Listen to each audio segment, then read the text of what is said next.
بسم اللہ الرحمن الرحیم۔ اعوذ باللہ من الشیطان الرجیم، بسم اللہ الرحمن الرحیم وبہ نستعین۔ ہماری گفتگو لمعہ چہرم کے کتاب الوصایا میں، اور آج الحمدللہ والمنہ ہم کتاب الوصایا کا آخری درس پڑھیں گے۔ اس آخری درس میں یہ جو عنوان آپ کے سامنے موجود ہیں، آپ کو نظر آ رہے ہیں، اور کتاب بھی اگر آپ کے پاس ہوگی تو کتاب میں بھی یہ نظر آئیں گے۔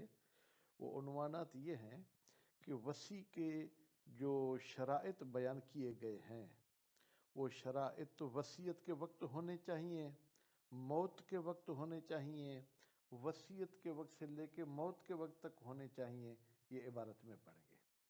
اور دوسرا عنوان یہ ہے کہ وصی جو بیچارہ وصیت کے مطابق کام کرتا ہے، کیا وہ اس کی تنخواہ مزدوری لے سکتا ہے یا نہیں لے سکتا؟ اچھا، ضرورت مند کی صورت میں لے سکتا ہے، غنی ہے تو نہیں لے سکتا۔ بہرحال شریعت نے اس کے بارے میں کیا فیصلہ کیا ہے۔ اور آخری عنوان جو اس صفحے پر ہے وہ یہ ہے کہ وصی اس وصیت کو ٹھکرا سکتا ہے یا وصی وصیت کو نہیں ٹھکرا سکتا۔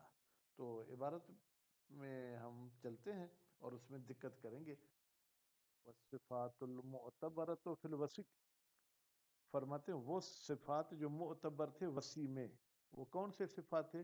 من البلوغ والعقل والاسلام، ہم نے کہا تھا بالغ ہونا چاہیے، عاقل ہونا چاہیے، مسلمان ہونا چاہیے، علی وجہ، البتہ ہر وصی کے لیے مسلمان ہونا ضروری نہیں تھا، علی وجہ کسی لحاظ سے مسلمان ہو، یعنی جب موسی مسلمان ہے تو وصی بھی مسلمان ہونا چاہیے، اگر موسی کافر ہے تو پھر اس میں وصی کے کافر ہونے کی بھی ہم نے کوئی گنجائش نکالی تھی۔ والحریت، اور ہم نے کہا کہ آزاد ہونا چاہیے، والعدالت، اور عادل ہونا چاہیے۔ اب فرماتے یشترط حصولها، شرط ہے ان شرائط کا حاصل ہونا، موجود ہونا، حال العصاء، وصیت کے وقت، جب وصیت کر رہا تھا موسی، کیوں؟ لأنہ، اس لیے کہ یہ حال عیسیٰ وقت تو انشاء العقد، وہ وقت ہے جس میں عقد وصایا یا عقد وصایا انجام دے رہا ہے۔ فَإِذَا لَمْ تَكُنْ مُجْتَمَعَةً، جب یہ شرائط موجود نہیں ہوں گے تو لم یک العقد صحیحا، تو یہ عقد صحیح نہیں ہوگا، کہ غیر ہی، جیسے عقد وصیت کے علاوہ دوسرے عقود ہوتے ہیں کہ بھائی عقد کے وقت شرائط ہوں گے تو وہ عقود صحیح ہوں گے، اگر شرائط نہیں ہوں گے تو عقود صحیح نہیں ہوں گے۔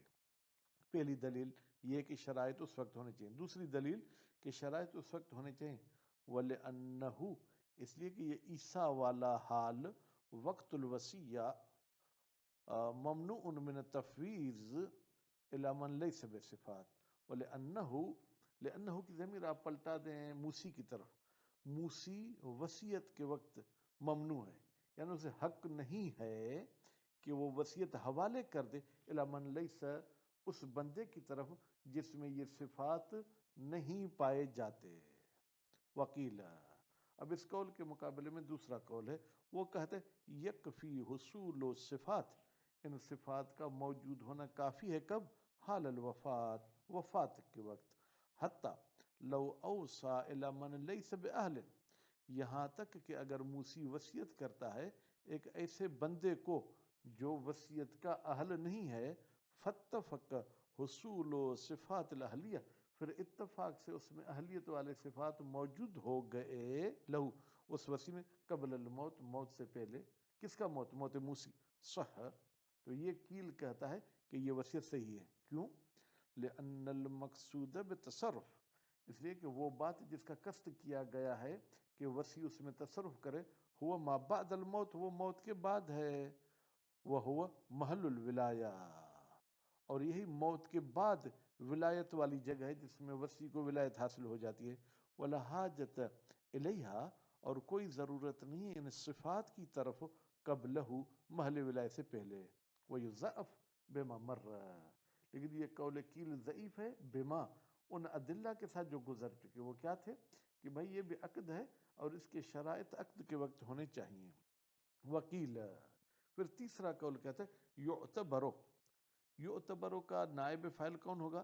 جناب حصول الصفات، حصول صفات معتبر ہیں من حین الایصاء الی حین الوفات، صرف وصیت کے وقت نہیں، صرف وفات کے وقت نہیں، بلکہ وصیت سے لے کے وفات تک یہ سب شرائط ہونے چاہیے. کیوں؟ جمعا بین الدلیلین، اس نے دونوں دلیلوں کو جمع کیا ہے. کچھ دلیل کہہ رہے تھے کہ وصیت کے وقت شرائط ہونے چاہیے، کچھ کہہ رہے تھے کہ موت کے وقت، یہ کہتے ہیں نہیں، دونوں کے درمیان میں یہ شرائط ہونے چاہیے. والاقوا، شہید ثانی فرماتے ہیں میری نظر میں قول قوی ہے اعتبار الصفات من حین العصاء، بھائی وصیت کے وقت سے لے کر ان صفات کا ہونا ضروری ہے، اور وہ استمرارہ، اور ان صفات کا وجود لگاتار رہے، مادام وصیًا، جب تک وصی ہے، یعنی موت تک بھی نہیں، جب تک وصی رہے گا. وللوصی مثل، اور وصی صاحب کو جو ہے کیا ہے، حق ہے کہ وہ مزدوری لے. کتنی؟ فرماتے عام طور پر جو اس قسم کے کام کی مزدوری ہوتی ہے، ان نظر ہی فی مال الموسیٰ علیہم، ان نظر ہی، کس چیز کی مزدوری لے گا؟ یہ جو نظر داری کر رہا ہے موسیٰ علیہم کے مال پر، مال حاجت، البتہ یہ مزدوری اس وقت لے گا جب اس کو ضرورت ہوگی. وہی ہے، وہ ضرورت کیا ہوتی؟ الفقر، یعنی یہ بیچارہ خود فقیر ہے، اگر ان بچوں کی دیکھ بھال کرتا ہے تو خود نہیں کما سکتا ہے. کما نبہ علیہ تعالیٰ بقولہ، جیسے کہ متنبہ کیا اللہ تعالیٰ نے علیہ اس بات پر کہ ضرورت کے وقت یہ پیسے لے سکتا ہے. وہ کیا اللہ تعالیٰ فرماتا ہے سورہ نساء آیت نمبر 5، من کان فقیرا، کان کی ضمیر پلٹائیں گے وسیع کی طرف، کیونکہ بحث وسیع کی ہے. جو فقیر تھا فلیأکل بالمعروف، تو وہ اس مال موسی میں سے اتنا کھا سکتے جو معروف، جو عام رائج ہے. اگر عام اس قسم کے کام کی تنخواہ 5,000 ہوتی ہے تو یہ بھی 5,000 کھا سکتا ہے. ولا یجوز مال غنی، لیکن اگر یہ امیر ہے تو پھر جائز نہیں ہے کہ یہ تنخواہ لے. کیوں؟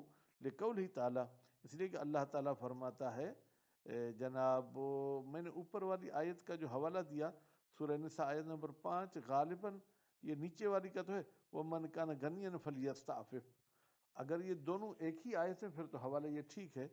وَمَنْ كَانَ غَنِيًّا، اللہ تعالیٰ فرماتے اور جو وہ وسیع جو امیر ہے فَلْيَسْتَعْفِفْ، اسے عفت سے کام لینا چاہیے. عفت سے کام لینا چاہیے یعنی کیا؟ یعنی وہ اس وصیت والے مال میں سے کچھ نہیں اٹھا سکتا. وکیل یجوز اخذ الاجرت، ایک قول کہتے ہیں جائز ہے تنخواہ لینا مطلقاً. مطلقاً کا مطلب یہ ہے چاہے ضرورت مند ہو چاہے نہ ہو، چاہے غریب ہو چاہے امیر ہو. لأنہا، اس لیے کہ وصیت، یہ اجرت عوض و عمل محترم، یہ بھی ایک عوض ہے، مزدوری ایک محترم کام کی. بھائی وصیت کا کام انجام دینا یہ کام ایسا ہے جو محترم فضول کام نہیں ہے. وکیل، یہ چوتھا قول، یاخذ قدر الکفایت، بھائی یہ وصی اپنی ضرورت جتنا مال اٹھائے گا. کیوں؟ لظاہر قولہ تعالیٰ، اس لیے کہ اللہ تعالیٰ کے قول سے ظاہر یہ ہوتا ہے فلیأکل بالمعروف، معروف یعنی اپنی ضرورت جتنا کھائے گا. فإن المعروف ما لا اسراف فیہ، معروف وہ ہے جس میں فضول خرچی بھی نہ ہو، ولا تقتیر من القوت، اور اپنے روزمرہ کے کھانے سے کوتاہی بھی نہ ہو، یعنی نہ کنجوسی کرے نہ فضول خرچی کرے. وکیل، ایک قول کیا کہتے ہیں اقل الامرین، بھائی اس ضرورت اور اجرت المثل میں سے جو کم ہے یہ وہ اٹھا سکتا ہے. اگر اجرت المثل 5 روپے ہے اور اس کی ضرورت 50 روپے ہے تو یہ 5 روپے اٹھائے گا. اگر اجرت المثل 50 روپے ہے اور ضرورت 5 روپے تو یہ 5 روپے اٹھائے گا. لأن الاقل، اس لیے کہ اگر کم رقم، ان کا نہ اجرت المثل، اگر وہ اجرت المثل ہے پھر تو فلا عوض لعملہ شرعا، پھر شریعت اس کے کام کے عوض میں کچھ قرار نہیں دیتی سوائے اجرت المثل کے. وَإِنْ كَانَ الْأَقَلُّ الْكِفَایَہ، اور اگر کم رقم وہ ہے جو اس کی ضرورت پوری کرتی ہے، اجرت المثل زیادہ ہے، تو فَلِأَنَّهَا هِيَ الْقَدْرُ الْمَعْدُودُ، تو پھر یہی کفایت جتنے پیسے اٹھانا اتنی مقدار ہے جس میں اس کو اجازت دی گئی ہے بظاہر الآیت، آیت کے ظاہری الفاظ معروف والے یہی تھے. والاقوا جواز و اخذ اقلہما، فرماتے ہیں شہید ثانی کے قول قوی ہے کہ جائز ہے کہ اجرت المثل اور کفایت میں جو کم ہو وہ لے، فقر خاصہ جب فقیر ہے تو لما ذکر، اس لیے کہ ہم نے آیت بھی ذکر کر دی کہ فقر کی صورت میں لے سکتا ہے، غنی کی صورت میں نہیں لے سکتا۔ وَلِأَنَّ حُصُولَ قَدْرِ الْكِفَایہ، اور دوسری بات یہ کہ جب وہ اپنے ضرورت جتنے پیسے اٹھا لے گا تو یجب الغنا، گویا کہ یہ سبب بن گیا کہ یہ امیر ہے، ٹھیک ہے، فَيَجِبُ الْإِسْتِعْفَافُ عَنِ الزَّائِدِ، پھر واجب ہے کہ یہ اپنے آپ کو بچائے اس زائد رقم سے جو اجرت المثل بنتی ہے۔ وَإِنْ كَانَ مِنْ جُمْلَةِ اجرت المثل، وَإِنْ كَانَ، اگرچہ یہ جو ضرورت جتنے پیسے اٹھائے ہیں یہ اجرت المثل میں سے ہی اٹھائے، اجرت المثل 100 روپیہ تھی، اس کی ضرورت 50 روپے میں پوری ہو جاتی ہے۔ وَيَصِحُ لِلْوَصِي، اور صحیح ہے وصی صاحب کے لیے، اردو للوصیت، کہ وہ وصیت کو ٹھکرا دے، کہے کہ بھائی میں اس پر عمل نہیں کروں گا، لیکن یہ ٹھکرانا اس وقت تک اس کو اجازت ہے ما دام الموسی حیًا، جب تک موسی زندہ ہو، اور دوسری شرط یہ بلوغ الموسی ارد، یا اردو، جب موسی تک وہ اس کے ٹھکرانے والی بات بھی پہنچے۔ فلو رد، اگر وصی نے وصیت کو ٹھکرا دیا، ولما یبلغ الموسی، لیکن وہ ٹھکرانا موسی تک نہیں پہنچا، ٹھیک ہے، ردو، یبلغ کا فاعل بطل ردو، تو یہ ٹھکرانا باطل ہو جائے گا، ٹھیک ہے، نتیجے میں وصیت اپنی جگہ پر باقی رہے گی۔ وَلَوْ لَمْ يَعْلَمْ بِالْوَصِیَّہ، اب پھر دوسرے پہلو کی طرف جاتے ہیں، وصی کو پتہ ہی نہیں تھا کہ مجھے کسی نے وصی بنایا ہے۔ وَلَوْ لَمْ يَعْلَمِ الْوَصِی، اگر وصی کو علم نہیں تھا وصیت کا، إِلَّا بَعْدَ وفات الموسی، مگر یہ کہ جب موسی کی وفات ہوئی تو وہاں پر جو ہے کہا گیا کہ بھائی تم تو اس کے وصی ہو، لزمہ، پھر ضروری ہے اس وصی کے لیے القیام بہا، کہ وہ انجام دے اس وصیت کو۔ وَإِن لَمْ يَكُنْ قَدْ سَبَقَ قَبُولٌ، اگرچہ یہ وصی پہلے قبول نہیں کر چکا پھر بھی اس وصیت پر عمل کرنا لازمی ہے، الا، ایک صورت میں عمل کرنا لازمی نہیں ہے، مال عجز عن القیام بہا، یہ شخص عاجز ہے اس وصیت پر عمل نہیں کر سکتا، فَيَسْقُطُ وُجُوبُ القیام، تو پھر ساقط ہو جائے گا وصیت پر عمل کرنا جو واجب کی ہم نے فتویٰ دی تھی۔ کس سے ساقط ہو جائے گا؟ ان المعجوز عنہ قطعا، اس بندے سے جو بیچارہ عاجز ہے، کیوں؟ للحرج، اس لیے کہ اگر ہم اس کو مجبور کرتے ہیں یہ کام کرو جبکہ اس کے بس میں نہیں ہے تو اس میں حرج لازمت ہے، اور اسلام میں حرج کی نفی کی گئی ہے۔ وَظَاہر، عبارت سے ظاہر ہوتا ہے انہو یسقط غیرہ ایضا، جس کام سے عاجز ہے وہ تو ساقط ہو جائے گا، لیکن غیر عاجز بھی، جس سے عاجز نہیں ہے وہ بھی ساقط ہو جائے گا۔ ولیس بجید، کہتی یہ بات اچھی نہیں ہے کہ دونوں کام اس سے ساقط ہو جائیں، بل یجب القیام بما امکن من الوصیت، بلکہ وصیت کی جتنی مقدار پر عمل کر سکتا ہے وہ عمل کرنا واجب ہے، کیوں؟ لعموم الادلت، وصیت کے جو دلیل ہیں وہ عام ہیں، وہ کیا کہتے ہیں؟ اگر پوری پر عمل کرتے ہو تو پوری پر کرو، اگر نہیں تو بعد پر کرو، اس میں کوئی قید لگی ہوئی نہیں ہے، بس یہ ہے کہ ما امکن پہ عمل کرنا ہے۔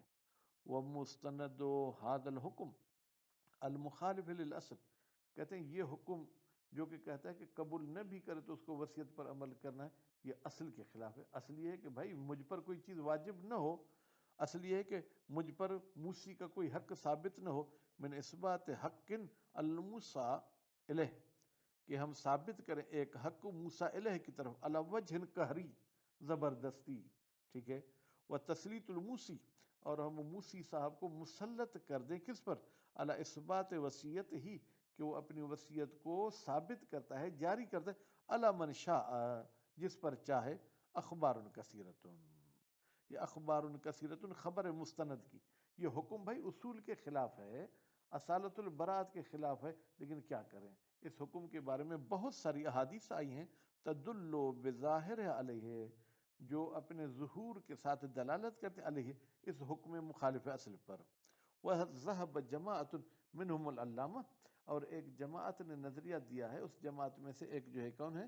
علامہ ہلی صاحب بھی ہیں، کتاب مختلف اور تحریر میں، الی ان لہ رد ما لم یقبل، کہتے ہیں وصی کو وصیت ٹھکرانے کا حق ہے جب تک اس نے قبول نہیں کی، کیوں؟ لما ذکر، ٹھکرانے کی دلیل وہی ہے جو ذکر ہو چکی کہ یہ حکم اصل کے خلاف ہے۔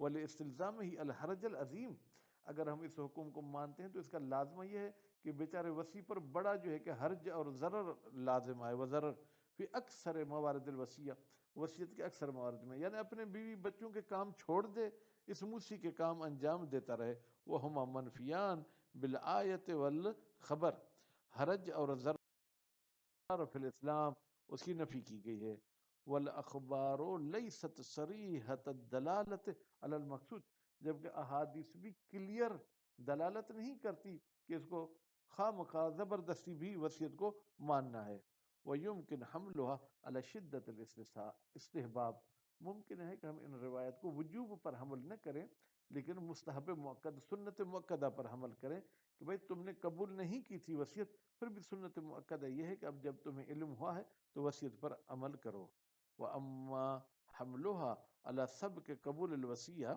لیکن اگر ہم حمل کریں ان احادیث کو کہ بھائی یہ پہلے وصیت کو قبول کر چکا تھا، فَهُوَ مُنَافٍ لِظَاهِرِهَا، یہ توجیہ احادیث کے ظہور کے ساتھ منافات رکھتی ہے، کیونکہ احادیث کا ظہور یہ ہے کہ اس کو علم نہیں تھا، مرنے کے بعد علم ہوا ہے، والمشہور بین الاصحاب هو الوجوب مطلقا، علماء کے درمیان مشہور یہ ہے کہ بھائی اس بندے پر جو ہے کیا ہے وہ وصیت پر عمل کرنا واجب ہے مطلقا، چاہے پہلے قبول کیا ہے چاہے قبول نہیں کیا ہے، وَيَنبَغِي أَن يُسْتَثْنَى مِنْ ذَلِكَ، اور بہتر ہے کہ اس وجوب والی بات سے استثناء کیا جائے، ما وہ وصیت یستلزم الضرر والحرج، جس میں ضرر اور حرج لازمت ہے، کس پر؟ وصی پر، دون غیرہی، لیکن جہاں پر حرج نہ ہو وہاں استثناء نہیں ہوگا، وَأَمَّا استثناء المعجوز عنہ، اچھا استثناء کرنا المعجوز عنہ، ٹھیک ہے جناب، ان کاموں سے جن سے یہ عاجز ہے، فواضح، یہ تو استثناء بالکل واضح ہے،